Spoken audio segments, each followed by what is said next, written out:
something like that, or maybe one more great grandfather.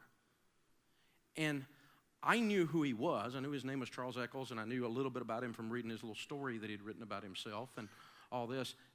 But there on my granny's Bible was his Bible from the 1800s. He fought in the Civil War at 17 years old for the North. And after the war was over, he came south as a carpetbagging preacher. That's what they called him, on a mule. And this Bible that I have was in the mule saddlebags as he preached sermons all throughout the South. He started a college in Mississippi, and then he moved on and started another little one. That college in Mississippi is still open to this day. He started another one, it didn't make it, and then he ended up settling in the hills of East Tennessee, where he had my great-granny, who had my granny, and so on. Charles Eccles.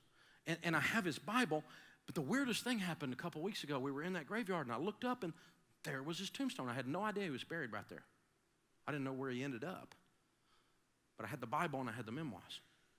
And it reminded me, looking at that Bible, it reminded me of someone living a life serving the Lord.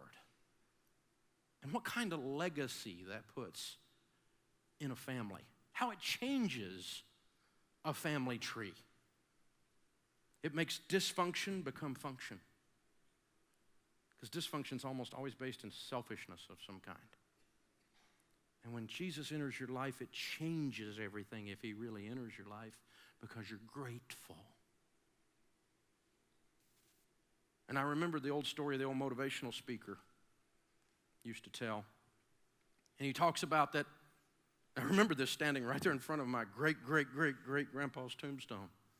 He talks about how there's one number on your tombstone, the day you were born,